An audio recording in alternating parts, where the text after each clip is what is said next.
오늘은 나는 누구누구이다 라고 하는 예수님의 그 시리즈 설교의 5번째 설교입니다.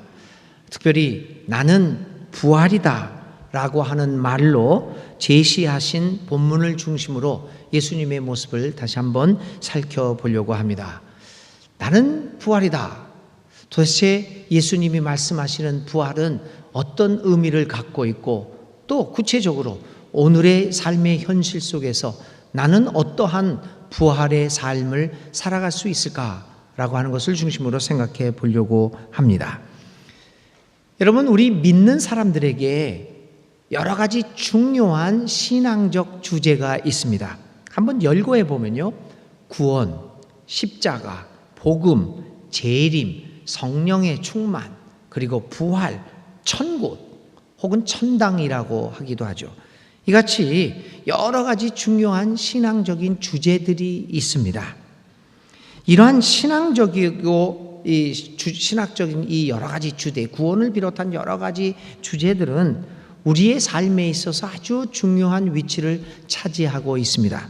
왜냐하면 위에서 열거한 구원이라든지 십자가라든지 재림이라든지 여러 가지 그 신앙적 주제에 대하여 내가 어떤 생각을 갖고 있고 혹은 얼마나 정확하게 알고 있느냐라고 하는 것은 한 사람의 신앙의 양태를 결정짓기 때문입니다.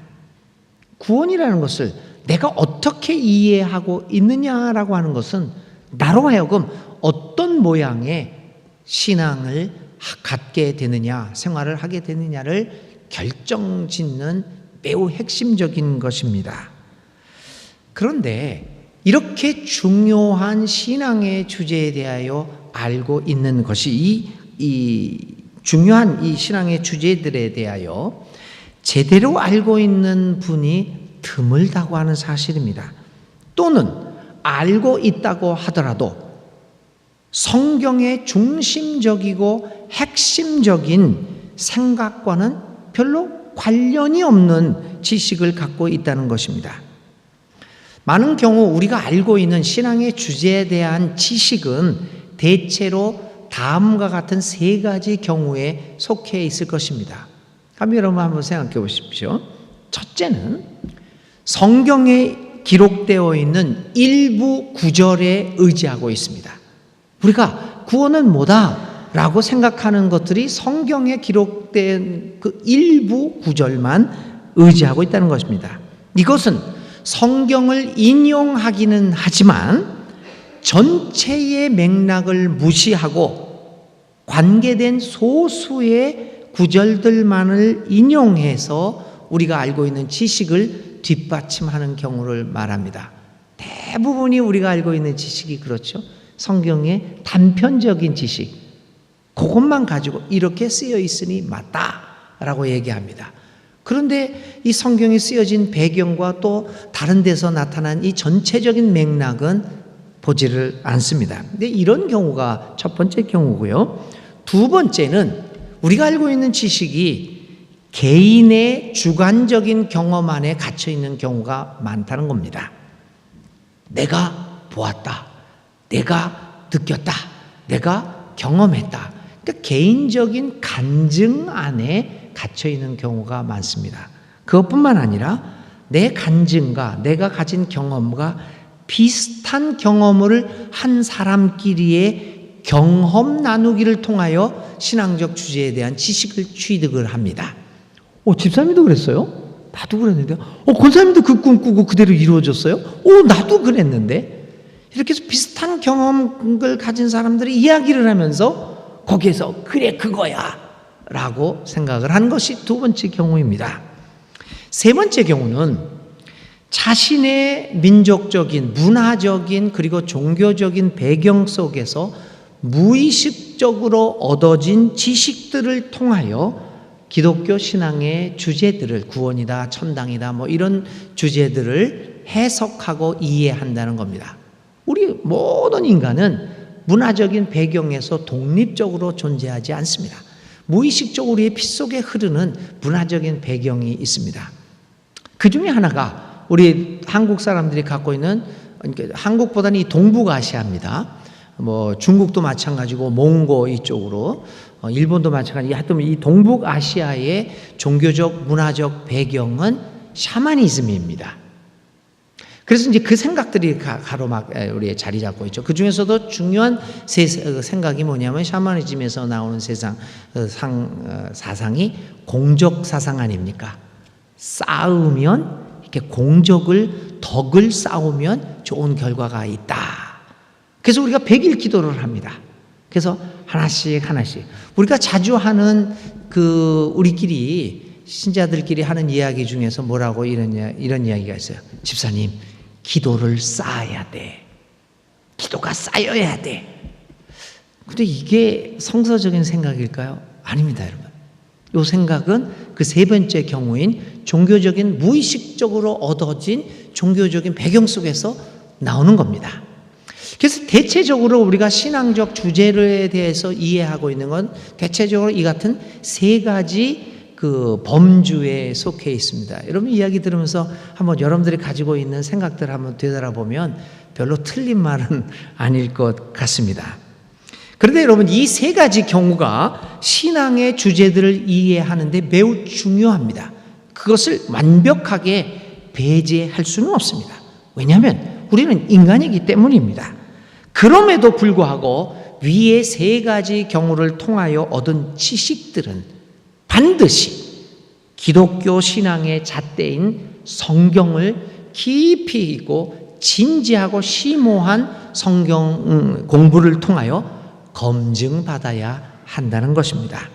특별히 우리 같이 성경을 전체적인 맥락에서 바라보며 읽어가는 훈련이 부족한 까닭에 우리는 너무나도 쉽게 단편적이고 편파적인 신앙의 지식들을 가질 위험에 노출되어 있습니다. 그러므로 신앙의 주제에 대하여 좀 더 열린 마음을 가지고 성경을 읽으며 우리의 사고의 지평을 넓혀갈 필요가 있습니다. 그렇게 할 수만 있다면 우리의 믿음은 더욱 깊어지고 성숙해져 갈 겁니다. 그뿐만 아니라 하나님을 알게 되면 알수록 그분에게 더 깊이 빠져들어갑니다. 왜냐하면 한없이 넓으신 분임을 깨닫게 되니까 그렇게 함으로써 진정으로 예수님을 사랑하게 되고 신비한 하나님과의 만남을 체험하게 될 것입니다. 그런 의미에서 우리는 성경을 통하여 예수님에 대하여 공부하는 것은 매우 중요합니다. 금년에 우리 예수님 단기를 통해서 나는 누구누구이다 이런 공부들을 통해서 예수님이 누구인가에 대한 정보와 지식을 많이 얻고자 합니다. 이제 또 계속해서 이런 공부가 끝난 후에는 내년이나 내후년에 또 저는 성경의 이 복음서에 보면 예수님이 하신 질문이 많이 있습니다. 한 30여 가지. 그래서 그 질문들을 하나하나 보면서 그 예수님이 왜 이런 질문을 했을까? 이 질문을 통해서 보여주시고자 하는 것은 뭘까? 예수님의 질문에 대한 공부도 계속해 나가려고 여러분들과 계획을 하고 있습니다. 또 예수님이 성경을 통하여 특별히 복음성을 통하여 한 30여 가지가 넘는 비유들을 말씀하셨습니다. 그 비유들을 하나하나 살펴보면서 그 비유들을 통하여 말씀하시는 예수님, 나는 누구인가? 라고 하는 것들을 공부해 보려고 합니다. 세 번째로는 예수님이 하신 이적, 그 기적의 사건들, 뭐 병자를 낫게 했다, 뭐 여러 가지 그 이적 사건들을 정리를 해서 그 이적 사건들을 통하여 우리에게 주시는 예수님의 모습은 무엇인가를 좀 더 우리 설교 등을 통해서 여러분들과 함께 공부하도록 하려고 합니다. 그래서 성경을 바탕으로 하여 우리의 신앙에 대한 지식을 깊이 있게 만들고 넓혀가도록 한번 해보겠습니다. 교회 여러분, 이제 본론으로 들어갑니다. 오늘의 본문입니다. 오늘의 본문에서 예수님은 자신을 부활이라고 표현합니다. 부활은 한자로 풀었으면 다시 부에 활자를 씁니다. 한마디로 얘기하면 다시 산다라는 겁니다. 부활을 의미하는 라틴어의 어원도 한자와 똑같이 다시 산다라고 하는 의미를 갖고 있습니다. 일반적으로 우리가 갖고 있는 부활에 대한 생각은 이처럼 다시 사는 것에 집중되어 있지요. 그래서 예수님이 자신을 부활시킨다라고 자신이 부활이라고 표현했을 때 우리는 너무 단순하게 예수님은 나를 다시 살게 해주는 사람이다. 숨이 끊어진 나를 다시 숨이 돌아오게 만드는 분이다 라는 생각을 갖게 됩니다. 물론 이 말이 결코 틀린 말은 아닙니다. 그럼에도 불구하고 만일 예수님을 단순하게 우리로 하여금 다시 살게 해주는 분, 끊어졌던 숨을 다시 이어주게 만드는 분이라고 생각한다면 문제가 발생합니다. 그렇다면 인류의 역사에 나타난 수많은 다른 종교 혹은 생명을 연장하거나 혹은 죽었다가 다시 사는 방법을 찾아 헤매었던 진시황과 같은 그 많은 사람들과 우리가 무엇이 다르겠습니까? 부활을 단순히 우리의 생명의 연장이라고만 믿고 있다면 그것은 성경이 말하고 있고 또 오늘 예수님이 본문을 통하여 말씀하시고자 하는 부활의 의미와도 차이를 보이게 될 것입니다. 다시 살아난다, 숨이 다시 돌아온다 라고 하는 부활의 기초적인 의미를 넘어서서 오늘 본문을 통하여 우리는 어떤 의미에서 예수님은 우리의 부활이 되시는가를 살펴봅니다. 먼저 예수님이 자신을 부활이라고 밝혀주셨던 상황을 한번 살펴봅시다. 예수님은 오늘 친한 친구 나사로의 죽음 앞에 서 있습니다. 그리고 마리아와 마르다를 비롯한 그의 가족들이 한없는 슬픔과 절망 속에서 울고 있는 상황을 눈앞에 두고 있습니다. 이 상황에서 예수님이 말씀하신 거거든요. 그냥 느닷없이 말씀하신 것이 아니라 이 절망적인 상황을 보고 이 가족들에게 말씀한 겁니다. 너무 슬퍼하지 마라. 내가 부활이다. 이야기를 하신 겁니다. 모든 사람들이 나사로의 죽음 앞에서 절망하고 낙담하고 있습니다. 그들에게 더 이상 희망은 없어 보입니다. 그렇습니다, 여러분. 죽음은 우리 모두를 절망하게 만듭니다. 죽음은 우리로 하여금 희망을 가지지 못하게 만듭니다.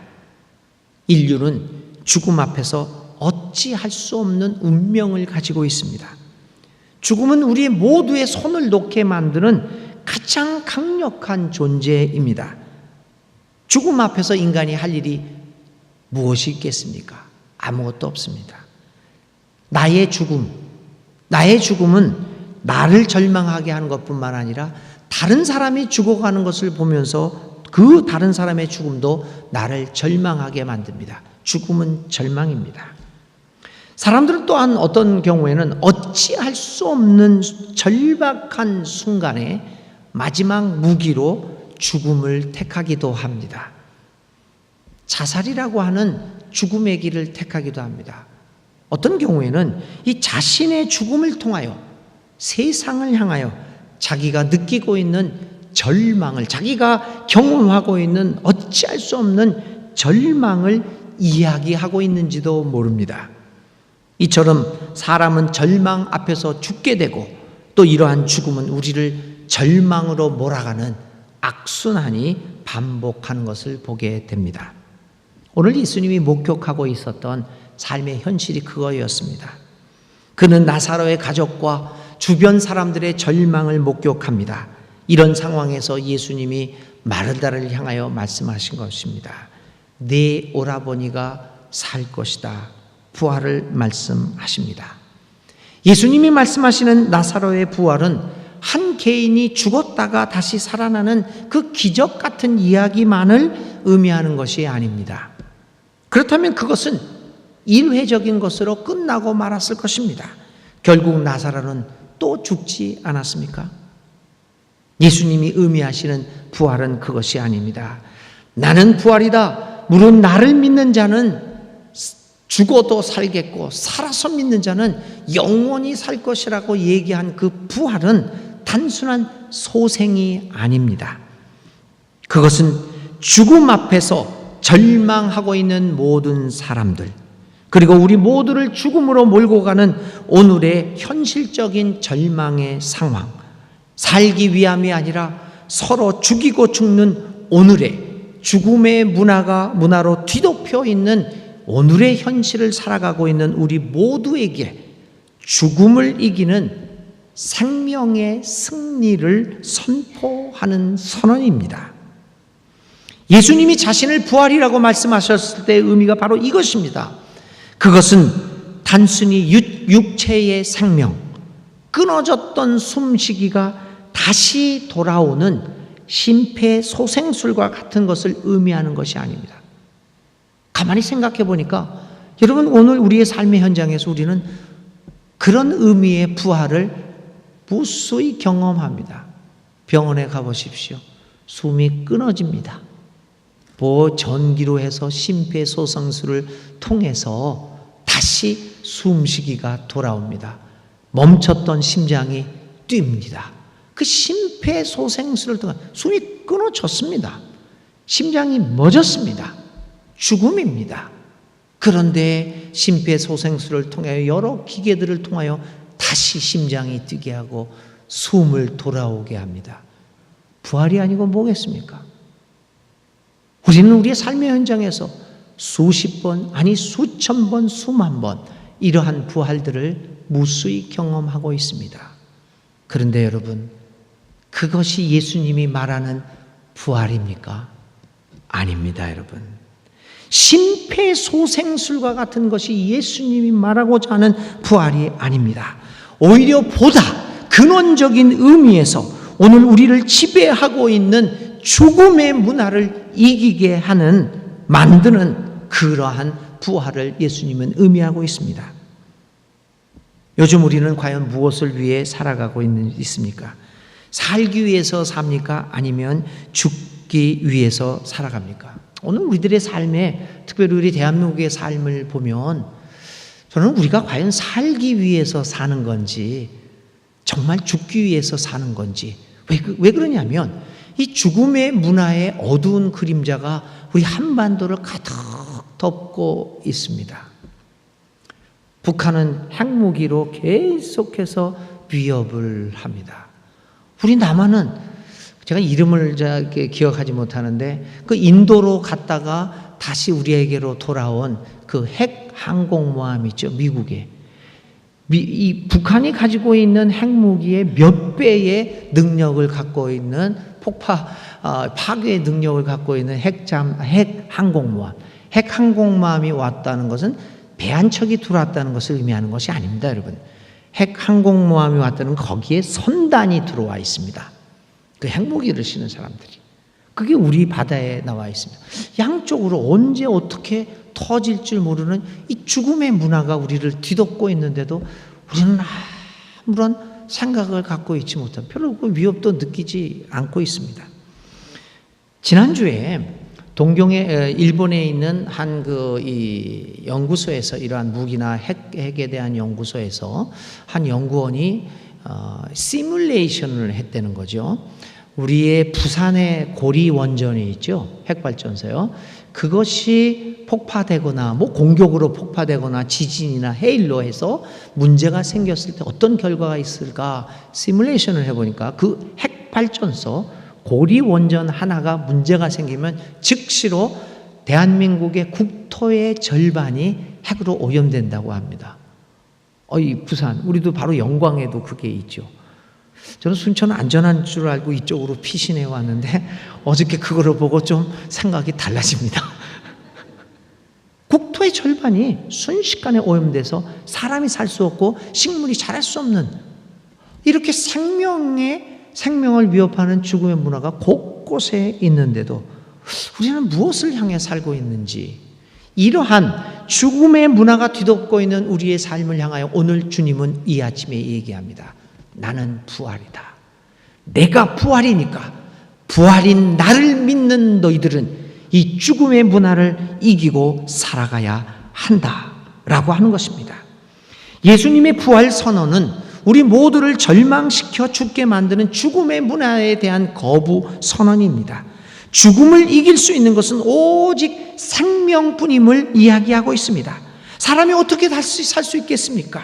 어떻게 사람이 죽음을 이길 수 있겠습니까? 오늘 죽음의 문화가 뒤덮고 있는 이 한반도를 무엇으로 죽음의 문화에서 벗어나서 생명의 문화로 만들 수 있겠습니까? 죽음은 오직 또 다른 생명의 탄생을 통하여만 극복되어질 수 있습니다. 죽음의 문화는 죽음의 문화로, 더 센 죽음의 문화로 극복되어지지 않습니다. 죽음은 오직 생명으로 이길 수 있습니다. 그러므로 부활하신 예수님을 믿는 우리들은 이제 죽음이 지배하는 이 세상을 향하여 생명을 선포하는 부활의 삶을 살아가야 합니다. 그래서 다시는 젊은이들이 절망 속에서 죽어가고 사람들이 죽음으로 자신의 절망을 호소하는 일들이 없게 해야 할 것입니다. 그런 의미에서 예수님은 부활이십니다. 그리고 부활이신 예수님은 오늘 우리들에게 세상을 향하여 죽음을 이기는 생명의 문화를 이루어가면서 진정 부활이신 예수님을 선포하라고 요구하고 있습니다. 남북의 대치가 극단적인 모습을 보이고 있는 오늘의 현실에서 우리는 더욱더 예수님이 부활이신 것, 예수님이 생명 자체이신 것을 확실하게 믿고 그 예수님의 부활의 생명을 가지고 이 사회에서 살아가야 합니다. 더 이상 죽이는 전쟁이 아니라 얼마나 빨리 상대방을 죽일 수 있는가라고 하는 것을 연구하는 것이 아니라 서로를 살리는 평화의 모습이 무엇인가를 진지하게 고민하고 또 생명을 살리는 평화를 이루어낼 수 있도록 구체적인 행위를 통하여 예수님이 부활되심을 선포해야 합니다. 그것이 오늘 분단 시대를 살아가는 모든 한국의 믿음의 공동체를 향한 하나님의 요구일 것입니다. 죽음을 이기고 생명의 승리를 선포하시는 예수님의 부활되심을 적극적으로 전파하는 우리 믿는 이들과 믿는 이들의 공동체가 되어야 할 것입니다. 두 번째는요, 예수님이 오늘 여기에서 얘기하시는 부활은 옛 세계를 넘어서는 새로운 생명이라는 의미에서 부활입니다. 예수님이 내 오라버니가 오빠가 다시 살 것이다 라고 하는 말을 합니다. 그때 마리아는 이런 얘기를 합니다. 네, 압니다. 마지막 날 부활 때에 그가 다시 살아나리라는 것은 내가 압니다 라는 답변을 합니다. 마르다의 논리는 매우 간단합니다. 그 정도는 나도 알고 있다는 겁니다. 오늘 우리들이 갖고 있는 부활에 대한 답변과 대동소이합니다. 우리도 이 정도는 다 알고 있습니다. 또 이 바리새파 사두개파 사람들이 또 이런 질문을 합니다. 부활에 대해서 누가복음 20장에 나와 있는 이야기입니다. 한 여자가 있었습니다. 유대교의 전청에 따라 이 여자가 그 집안의 모든 죽은 형제들의 아내로 살았습니다. 첫째 형이 죽으니까 둘째 아들에게 시집을 갑니다. 그게 이제 유대교 집안의 전통이었잖아요. 그래서 이 몇 명이 되었든지 7 형제가 있었는데 7 형제가 다 죽어버렸는데 그 이 한 여자는 7 형제의 전부 다 아내로 살았습니다. 그러니까 사두개파 사람들이 질문을 합니다. 그러면 부활 때 다시 살았을 때 이 이 여자는 누구의 아내입니까? 이거 곤란한 거죠. 7 남자하고 같은 형제들과 살았는데 다 살아나게 되면 나는 누구의 부인으로 살아가야 되는 거죠? 이런 질문을 합니다. 예수님이 답변합니다. 부활에 참여할 자격을 얻은 사람, 다시 산 사람은 장가도 시집도 가지 않는다. 그들은 천사와 같아서 더 이상 죽지도 않는다. 그들은 부활의 자녀들이므로 하나님의 자녀들이다. 여러분, 오늘 예수님께서 말씀하시는 이야기는 바로 이겁니다. 사두개파 사람들은 부활을 단순한 이 생명의 연장으로 보았습니다. 그러니까 문제가 발생을 하죠. 그 질문에 예수님은 얘기합니다. 부활한 사람은 천사와 같다. 이 이야기는 우리가 천사가 된다는 얘기가 아니라 사람들이 일반적으로 얘기하는 부활과는 전혀 다른 세계의 사람이 된다는 것입니다. 부활은 우리를 지탱해 주고 있었던 옛 세계의 가치관을 뛰어넘어 이제 하나님의 생명의 세계가 주는 가치관을 받아들임으로 시작되는 새로운 세계를 의미합니다. 이것이 부활입니다. 그래서 예수님께서는 이야기하시기를 나를 믿는 자, 내가 부활임을 믿는 자는 죽어도 살겠고 살아서 믿으면 영원히 산다. 새로운 세계로 들어간다는 이야기를 합니다. 단순한 소생이 아니라 새로운 세계에서의 삶을 부활이라고 얘기하고 있습니다.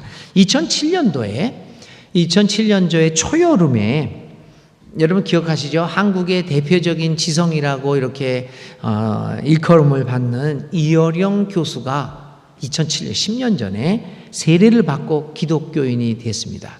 알려진 바에 의하면 이어령 교수가 우리의 기독교 신앙을 받아들이는 동기가 그의 딸의 갑상선 암과 그 딸이 실명 위기가 있었다고 합니다. 딸의 실명 위기 앞에서 그는 하나님을 찾게 되었고 그 실명 위기를 극복하게 되자 하나님을 믿었다는 이야기가 우리에게 들려졌던 이야기입니다. 이령 박사가 왜 예수를 믿었냐? 하나님께 기도했더니 내 딸을 그 시력을 잃게 된 위기를 극복하게 만들었다. 그러니 살아있는 하나님을 믿고 기독교인이 되었다. 이게 이제 알려진 이야기들이었습니다. 이에 대하여 이어령 박사가 이렇게 얘기했습니다. 딸의 기적을 통해 하나님을 만났다는 말에는 잘못된 부분이 있습니다. 딸의 사건이 있기 전에 영성은 하나님은 내적으로 나를 툭툭 건드린 겁니다. 딸의 기적은 이를테면 병아리가 알을 깨고 나온 순간이 되었던 것뿐입니다. 당시 온누리 교회의 하영조 목사가 내게 이렇게 말했습니다. 이제는 믿으시죠? 그때도 나는 그분에게 이렇게 대답했습니다. 모든 암 못 보는 이들에게 기적이 일어나야지 내 딸에게 그 기적이 이루어졌다고 믿는다면 그건 신앙이 아니라 거래일 뿐 아니겠습니까? 이렇게 말했다고 합니다. 그리고는 그는 계속해서 자신이 기독교 신앙을 받아들인 이후의 삶에 대하여 이렇게 말합니다. 내가 세례를 받고 3주 후에 첫째 외손자가 갑자기 고열이 나더니 의식을 잃고 세상을 떠난 겁니다. 왜 신앙심이 흔들리지 않았겠어요? 그러나 난 그때 눈물과 원망을 머금고 더 철저하게 나를 던지고 해체한 겁니다. 딸의 기적에 기대어 하나님을 접한 게 아니라면 손자의 죽음은 비워야 했던 겁니다. 그러면서 더 간절하게 깨달은 겁니다. 나와 가족, 내게 소중한 울타리와 상관없이 이 세상은 더 큰 질서가 존재한다는 것을요. 빛과 어둠을 동시에 거치면서 한 인간은 나누고 넓어지고 사랑하는 다른 세계가 있다는 것을 뒤늦게 발견해 가는 겁니다. 이분이 그렇게 얘기를 하는 거죠. 자기가 신앙을 접하면서 발견한 것은 사람이 더 나누고 더 넓어지고 더 사랑할 수 있는 새로운 세계가 있음을 발견했다는 것입니다. 바로 이것이 부활의 세계입니다. 지금까지 우리를 지배해왔던 가치관과 관점에 의존하는 것이 아닌 하나님의 세계, 영성의 세계의 시각으로 삶을 바라보고 해석하는 것입니다. 예수님이 말씀하신 부활은 오늘 우리의 생명의 단순한 연장이나 소생이나 반복이 아닙니다. 전혀 다른 세계를 향한 진입을 의미하게 됩니다. 예수님을 믿는다는 것, 부활이신 예수님을 믿는다는 것은 즉 진짜 새로운 생명을 안고 살아간다는 의미입니다.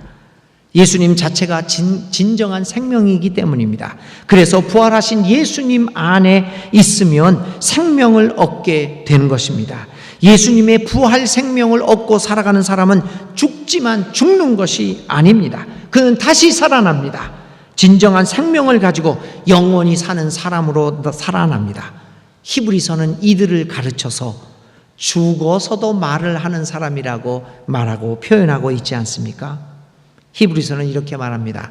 믿음으로 아벨은 가인보다 더 훌륭한 제물을 하나님께 바쳤습니다.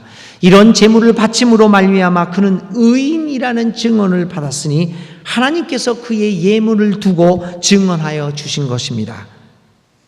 그는 죽었지만 믿음을 매개로 해서 아직도 말하고 있습니다.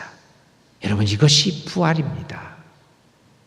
단순한 소생이 아니라 믿음으로 아직도 하나님이 생명이심을 말하고 있는 이 생명, 이게 부활입니다.